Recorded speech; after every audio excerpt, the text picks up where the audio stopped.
28 ফেব্রুয়ারি 2026 মধ্যরাত আরব সাগর এবং পূর্ব মেডিটেরানিয়ান সাগরের ঢেউয়ের মধ্যে দুটি বিশাল ভাসমান শহর ইউএসএস আব্রাহাম লিঙ্কন এবং নতুন এবং সবচেয়ে শক্তিশালী USS Gerald R Ford aircraft carrier নিঃশব্দে তাদের অবস্থান গ্রহণ করেছিল। ওয়াশিংটনের যুদ্ধকক্ষের মাইক্রোফোনে জেনারেল বললেন এবং তার কণ্ঠ ক্রিপ্ট হয়ে সরাসরি মেডিটেরানিয়ানে ইউএসএস ফোর্ডে প্রতিধ্বনি করল, কমান্ডার, এই মুহূর্তেই অপারেশন এপিক ফিউরি শুরু হয়েছে। ইসরায়েলি দিক থেকে কোনো দ্বিধা আছে? কমান্ডার রাডার মনিটর দেখছিলেন। তিনি উত্তর দিলেন, নেগেটিভ স্যার। ইসরায়েলি জেট সমূহ আকাশে আছে। অপারেশন রোয়ার দ্য লায়ন সবুজ আলো। এটি কোনো সাধারণ সামরিক হামলা ছিল না, এটি একটি প্রিএমটিভ স্ট্রাইক, এমন একটি শল্য চিকিৎসামূলক এবং ধ্বংসাত্মক আঘাত যার চূড়ান্ত লক্ষ্য কোনো সামরিক ঘাঁটি নয়, বরং ইরানের নাভি কেন্দ্র। তেহরানের ইউনিভার্সিটি স্ট্রিট, জামুরি জেলা এবং পাসচার স্ট্রিটে অত্যন্ত সুরক্ষিত বাংকারগুলোতে উপস্থিত ছিলেন ইরানের supreme leader Ayatollah Ali Khamenei. Iran কোনো খোলা মাঠ নয় যেখানে সহজে ঢুকে যাওয়া যায়। এটি একটি দুর্গ যা পাহাড়, মরুভূমি এবং বিশ্বের সবচেয়ে উন্নত এয়ার ডিফেন্স সিস্টেম দ্বারা ঘেরা। ইসরায়েল থেকে মধ্য ইরান প্রায় 930 থেকে 1240 মাইল দূরে। কোনো জেট সেখানে পৌঁছাতে গেলে জর্ডান, সিরিয়া এবং ইরাকের শত্রু আকাশ এলাকা অতিক্রম করতে হয়। ইসরায়েলি ডিফেন্স ফোর্স এবং আমেরিকান সেনার সামনে সবচেয়ে বড় হুমকি ছিল ইরানের শক্তিশালী এয়ার ডিফেন্স নেটওয়ার্ক, রাশিয়া থেকে প্রাপ্ত S-300, S-400 ব্যাটারি এবং তাদের নিজস্ব পাওয়ার 373 সিস্টেম, যা যে কোনো সময় আকাশে থাকা পাখিকেও গুলি করতে পারে। তেল আবিবের আন্ডারগ্রাউন্ড কমান্ড সেন্টারে একজন ইসরায়েলি এয়ারফোর্স কমান্ডার বললেন, যদি আমরা সরাসরি ঢুক মারি আমরা সহজ লক্ষ্য হব। আমাদের F-35 হয়তো দেরিতে দেখবে, কিন্তু রিফিউলিং ট্যাঙ্কারগুলো আগুনের গোলায় পরিণত হবে। সেখানে থাকা একজন আমেরিকান কর্মকর্তা হেসে বললেন, আমরা সরাসরি ঢুকব না বন্ধু, আমরা তাদের অন্ধ করব, আমরা তাদের দেখাবো যা আমরা চাই তারা দেখুক। এবং এখান থেকেই শুরু হলো এই শতাব্দীর সবচেয়ে বড় মানসিক খেলা, একটি কৌশল যা মিলিটারি ভাষায় বলা হয় টাইম অন টার্গেট। একটি সাবমারিন আরব সাগরের তলদেশ থেকে মিসাইল ছুড়ছে, একটি স্টেলথ বোমার জর্ডানের কাছ থেকে উড়ছে, একটি ডেস্ট্রয়ার জাহাজ পারস্য উপসাগর থেকে ক্রুজ মিসাইল ছুড়ছে এবং ইসরায়েলি F-35 জেট ইরাক অতিক্রম করছে। প্রতিটি অস্ত্র ভিন্ন গতিতে, ভিন্ন দূরত্ব অতিক্রম করছে, কিন্তু হিসাব এত নিখুঁত যে আমেরিকান ক্রুজ মিসাইল এবং ইসরায়েলি জেটের গাইডেড বোমা একই সেকেন্ডে কার্জ, কোম, কারমাংশা এবং ইসহানে পড়ছে। Sync the clocks, American admiral আদেশ দিলেন। এরপর আর্লি বার্গ ক্লাস ডেস্ট্রয়ার যেমন Thomas Hudner vertical launch system খুলল, আকাশে আগুনের শিখা উঠল এবং ডজনেরও বেশি Tomahawk land attack missile subsonic গতিতে উঠতে লাগলো। এই মিসাইলগুলো পৃথিবীর এত কাছে উড়ছিল যে রাডারের দৃষ্টিসীমার নিচে লুকিয়েছিল। যখন মিসাইল এবং জেট সীমার কাছাকাছি পৌঁছল, তেহরানের একটি আন্ডারগ্রাউন্ড রাডার ইনস্টলেশনে একজন ইরানি অপারেটরের চোখ বিস্তৃত হয়ে গেল। তার স্ক্রিনে হঠাৎ একটা দুটো নয়, শত শত ডট জ্বলতে লাগলো। কমান্ডার, স্যার, অপারেটর চিৎকার করল, আনআইডেন্টিফাইড টার্গেট, 100-র বেশি জেট সরাসরি তেহরানের দিকে আসছে। কমান্ডার স্ক্রিনের দিকে তাকালেন, শ্বাস আটকে গেল। এটি হামলা, সবকিছু লক করুন, ফায়ার করুন, পাওয়ার সিস্টেমগুলো এখনই অনলাইন করুন। তবে তারা জানত না তারা আকাশে তীর ছুড়ছে।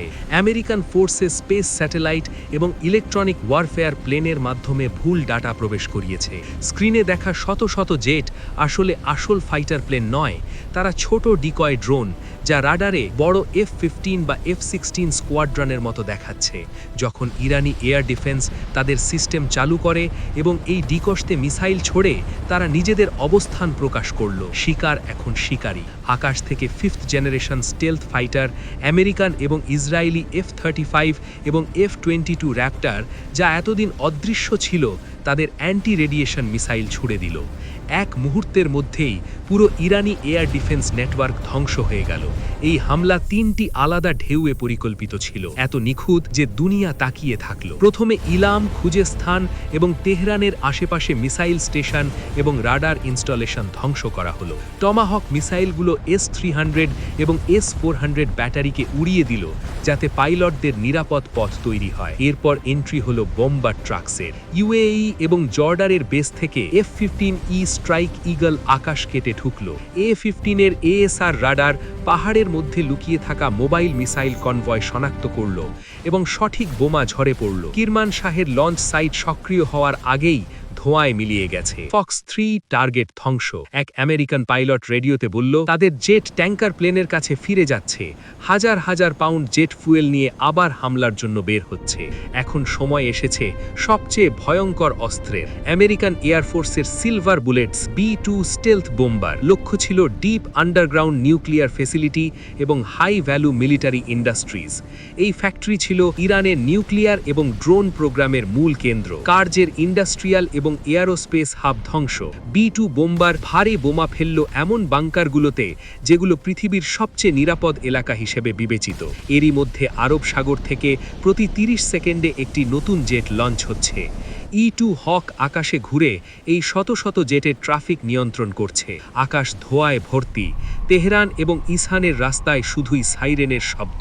USS ফোর্ডের কমান্ডার একটি বার্তা পেলেন, পাশ্চার স্ট্রিট কম্পাউন্ড সম্পূর্ণভাবে ধ্বংস, লক্ষ্য নিরপেক্ষ করা হয়েছে। তারা করেছে যা অসম্ভব মনে হতো। সবচেয়ে বড় এবং অফিসিয়াল কনফার্মেশন মিলল 1 মার্চ সকালে।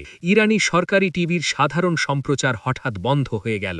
স্ক্রিনে কোরআনের আয়াত চলল এবং একজন নিউজ অ্যাঙ্কার, যার মুখে গভীর দুঃখ, তিনি জানালেন ইরানের সুপ্রিম লিডার শহীদ। খবর কনফার্মড। 86 বছর বয়সী আয়াতুল্লাহ আলী খামেনেই, যিনি প্রায় 37 বছর ধরে ইরানে কঠোর শাসন চালাচ্ছিলেন, তার অফিস কম্পাউন্ডে নিহত। খামেনেইর মৃত্যুর পর ইরান প্রতিশোধের জন্য সবচেয়ে ভয়ঙ্কর অস্ত্র চালু করল।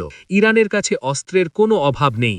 এয়ার ডিফেন্স নেটওয়ার্ক ধ্বংস হয়েছে, কিন্তু হাজার হাজার ড্রোন এবং দীর্ঘ দূরত্বের ব্যালিস্টিক মিসাইল এখনও আছে। অপারেশন ট্রুথফুল প্রমিস শুরু হয়েছে। মধ্যপ্রাচ্য পুরোপুরি যুদ্ধক্ষেত্র। ইরানি ব্যালিস্টিক মিসাইল শুধু ইসরায়েলকে নয়, আমেরিকার রিজনাল অ্যালাইকেও লক্ষ্য করছে। UAE এর আল ধাফরা এয়ারবেসে মিসাইল, বাহরাইন নৌবাহিনীর হেডকোয়ার্টার, কাতার ও কুয়েতের আকাশে আগুনের গোলা ফাটছে। সমস্ত আকাশ স্পেস বন্ধ। ইসরায়েলের পরিস্থিতি আরও গুরুতর। তেল আভিভ এবং ইয়েরুজালেমে সাইরেন বাজছে। আয়রন ডোম, ডেভিড স্লিং এবং অ্যারো 3 সিস্টেম ক্রমাগত আকাশে মিসাইল ছুটছে। ইসরায়েলের প্রধানমন্ত্রী বেঞ্জামিন নেতানিয়াহু লাইভে বললেন, ইসরায়েলি নাগরিক এবং সারা বিশ্বের শত্রুরা, আজ আমরা আমাদের প্রতিশ্রুতি পূরণ করেছি। অপারেশন রোয়ার দ্য লায়ন শুধু মামরিক হামলা নয়, এটি একটি ঘোষণা। আয়াতুল্লাহ খামেনেইর তাতঙ্কি সাম্রাজ্য আজ মাটি হয়ে গেছে। এরপর আমেরিকান প্রেসিডেন্ট ডোনাল্ড ট্রাম্প বললেন, প্রিয় আমেরিকানরা, গত রাত আমাদের মিলিটারি বিশ্বের নম্বর 1 সন্ত্রাস প্রায় শাশ্বতভাবে শেষ করেছে। আয়াতুল্লাহ আলী খামেনেই আর জীবিত নেই। তিনি আমাদের স্থাপনা আক্রমণের পরিকল্পনা করেছিলেন, কিন্তু আমাদের শক্তিশালী মিলিটারি এবং নিখুঁত গোয়েন্দা তথ্য তাকে রক্ষা করতে পারেনি। আমরা তার বাংকার এক ঝটকায় ধ্বংস করেছি। বন্ধুরা, 28 ফেব্রুয়ারি 2026-এর রাত মধ্যপ্রাচ্যের জিওপলিটিক্যাল চেস বোর্ড চিরতরে পরিবর্তন করেছে। টাইম অন টার্গেটের সেই প্রাণঘাতী গণিতের প্রিসিশন এবং ডিকয় ড্রোনের কৌশল আমেরিকা ও ইসরায়েল তাদের মিলিটারি সেরার প্রদর্শন করেছে, যা আগামী দশকগুলোতে সেনা একাডেমিগুলোতে শেখানো হবে।